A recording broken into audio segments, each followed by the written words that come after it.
네, 딱 1년 뒤 도쿄올림픽에 출전하는 우리 국가대표 선수들 얘기입니다. 저마다 불안이 느껴집니다. 야구와 소프트볼 경기장이 후쿠시마 원전 사고가 났던 곳과 겨우 70km 정도 떨어져 있다는 걸 걱정했는데요. 최근엔 선수들 식단에 후쿠시마산 식재료까지 쓰인다는 소식이 전해졌기 때문입니다. 도쿄올림픽을 앞두고 방사능 공포와 싸워야 하는 국가대표 선수들을 백수진 기자가 만나봤습니다. 1년 앞으로 다가온 도쿄올림픽. 일본은 성공적인 개최를 다짐하며 다양한 이벤트를 쏟아냈습니다. 우리 국가대표 선수들도 진천 선수촌에서 한자리에 모였습니다. 선수 가족들이 함께해 흥겨운 축제 같았습니다. 올림픽까지 딱 1년, 희망을 이야기하는 자리에서 선수들은 걱정을 털어놨습니다. 결혼하지 않았거나 아직 아기를 낳을 예정이거나 좀 그런 선수들은 조금 걱정을 많이 하더라고요. 또 가족들을 초대하기에는 조금 불안한. 다부진 출사표를 기대했는데 불안한 마음을 내비쳤습니다. 도쿄올림픽에 불고 있는 방사능 공포 때문입니다. 도쿄올림픽 선수촌 식단에 후쿠시마산 농수산물이 사용된다는 소식이 들려온 뒤 이런 걱정은 부쩍 늘었습니다. 그거 먹는 바에는 저는 진짜 제 개인 걸 챙겨가서. 이 불안감과 그런 게 있다면 안 먹을 것 같습니다. 야구와 소프트볼 선수들은 두려움이 더합니다. 2011년 동일본 대지진으로 후쿠시마 원전 사고가 난 곳에서 70km 떨어진 경기장에서 올림픽 경기가 치러지기 때문입니다. 일본은 방사능 오염물질을 다 제거했고 피폭 위험도 사라졌다며 올림픽을 홍보 무대로 활용하고 있습니다. 그냥 저는 물음표 같아요. 저도 왜? 그리고 다른 분들도 왜 굳이? 저마다 꿈을 이야기하고 열정을 꽃피워야 할 올림픽이지만 선수들은 불안과 싸우고 있습니다. 평생 이루고 싶은 꿈인 거잖아요. 근데 방사능 그런 것 때문에 이루지 못하게 되면은 되게 속상할 것 같고.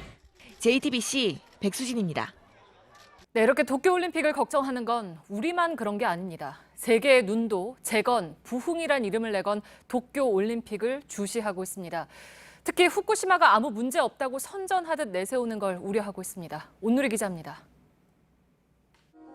1964년 도쿄올림픽은 2차 세계대전 패전국이었던 일본에 전환점을 남겼습니다.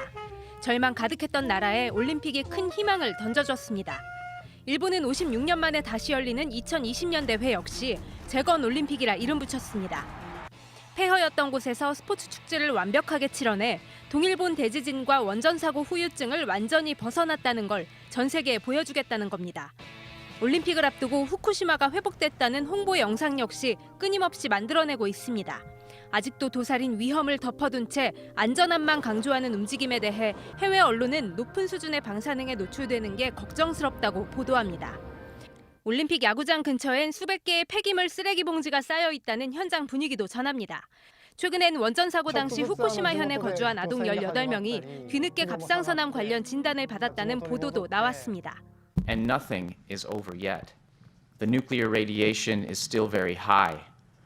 올림픽을 반대하는 단체들의 시위와 함께 소셜미디어에선 도쿄올림픽 보이콧 움직임도 일고 있는데 일본과 국제올림픽위원회 IOC는 여전히 올림픽 준비는 모든 게 완벽하다고만 말합니다. JTBC 온누리입니다. 네, 이런 가운데 도쿄올림픽위원회가 공식 사이트에서 독도를 일본 땅으로 표시하면서 여기에 대한 논란도 커지고 있습니다.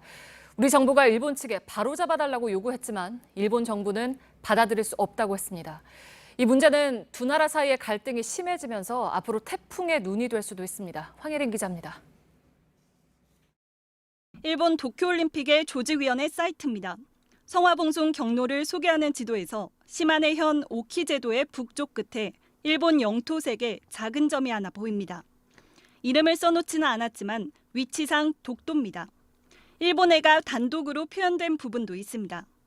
니이가타의 볼거리를 설명하는 곳에 일본해라고만 적어놓은 겁니다. 올림픽 사이트에 독도 표시와 일본해 표현이 드러나자 지난 19일 우리 외교부는 주한 일본 대사관 관계관을 불러 항의했습니다.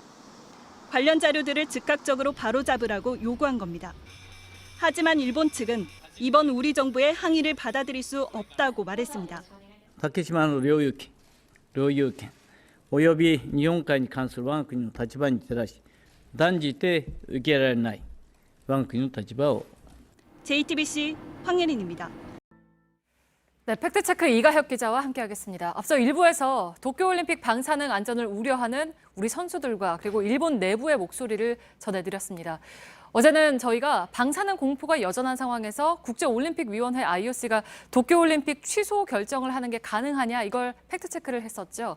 절차적으로는 가능하다. 하지만 논의가 이루어지려면 방사능에 대한 정확한 정보 그리고 국제사회 여론 형성이 필요하다라는 결론이었습니다. 네, 그 이후에 시청자, 네티즌 여러분들의 문의가 많았습니다. 그러니까 IOC가 취소 결정을 하기를 기다리기 전에 네. 우리가 먼저, 우리 정부가 직접 불참 선언 또는 보이콧 결정하는 게 그게 불가능한 것이냐 이런 질문이었습니다. 네, 따져보니까 어떻던가요? 일단 정부가 올림픽에 관련한 결정을 하는 주체가 아닙니다. 네. 각 나라에 있는 올림픽위원회, 우리나라는 대한올림픽위원회인데 KOC라고 합니다. 바로 여기가 주체입니다. 정부 또 청와대가 보이콧 선언을 하는 것 자체가 올림픽 헌장에 위배됩니다. 그러면 말씀드린 이 KOC 차원에서는 어떨지 살펴보겠습니다. 올림픽 헌장을 보면 올림픽 참가는 의무이자 권리입니다. 특별한 사정이 없는 한 참가하는 것이 기본으로 여겨집니다. 네. 근데 실제로 선수단이 참가를 거부한 사례가 있다면서요? 그렇습니다. KOC 차원에서 선수단 안전을 이유로 불참 선언하는 게 이론적으로 불가능한 것은 아닙니다. 이번처럼 안전성 논란은 아니었지만 정치적인 원인이었지만 과거 사례를 몇 개 보시겠습니다. 1976년 몬트리올 올림픽은 아프리카 20여 개 나라가 불참했습니다. IOC가 인종차별에 미온적인 태도를 보인 것에 대한 항의 차원이었습니다. 또 냉전 시대 1980년 모스크바 올림픽에는 소련에 반발한 서방 60여 개국이 불참을 했고 또 그 다음 84년에 열린 LA 올림픽에는 반대로 소련과 동유럽 국가들이 불참했습니다. 이 IOC나 각 나라가 동의했든 안 했든 나름대로의 명분을 내세워서 불참했습니다. 네, 지금 이렇게 도쿄올림픽을 걱정하는 건 사실은 방사능 오염 때문에 선수들의 건강에 좀 영향이 있지 않을까 하는 걱정인 거잖아요. 근데 IOC 같은 경우에는 안전한 올림픽을 여는 게 의무이기도 할 텐데 이렇게 한 특정 국가에서 보이콧 얘기가 나올 정도로 걱정을 하고 있으면 좀 도쿄 상황을 면밀하게 들여다봐야 하는 거 아니겠습니까? 맞습니다. IOC는 어제 저희 팩트체크팀에 이메일로 이런 답변을 보냈습니다. 일본 측으로부터 도쿄와 그 주변 지역 방사능 수치가 안전한 수준이라는 확답을 받았다 이렇게 밝혔습니다. 하지만 앞으로 상황이 달라질 수도 있습니다. 지카 바이러스가 퍼졌던 2016년 리우 올림픽 때처럼 건강 논란이 커지면 각국 올림픽위원회가 우리나라는 KOC고 각 나라마다 올림픽위원회가 있는데 방사능 안전 우려 불식이 안 됐으니까 우리 선수들 건강이 너무 염려된다 이렇게 도쿄올림픽 조직위원회나 IOC에 투명한 공개 정보 또는 적극적인 조사를 요구할 수가 있습니다. 네, 그러면 선수단 전체가 보이콧하는 건 말고 그냥 선수 개인이 나는 불안해서 도저히 참가를 못하겠다 이렇게는 할 수는 있습니까? 그건 가능합니다. 아까 말씀드린 그 리우 올림픽 때를 다시 말씀드리면 지카 바이러스 때문에 미국, 호주 등에서 선수 개인이 불참 선언한 일이 적지 않았습니다. 우리나라도 있었습니다. 남자 골프 김경태 선수가 가족과 상의를 거쳐서 현재 계획 중인 2세를 위해서 불참을 결정했다 이렇게 밝힌 바 있습니다. 네. 그러면 우리나라 올림픽위원회는 이런 보이콧에 대해서 뭐 논의를 하고 있는 게 있습니까? 대한체육회 KOC 관계자는 이 보이콧에 관해서 검토가 이루어지는 것은 아직은 없다 이렇게 밝혔습니다. 다만 올림픽은 정치적 문제를 떠나서 세계적인 스포츠 축제의 장인 만큼 현재 한일 갈등 상황과 연관 짓는 것은 안 된다 이렇게 밝혔습니다. 네, 알겠습니다. 팩트체크 이가혁 기자였습니다.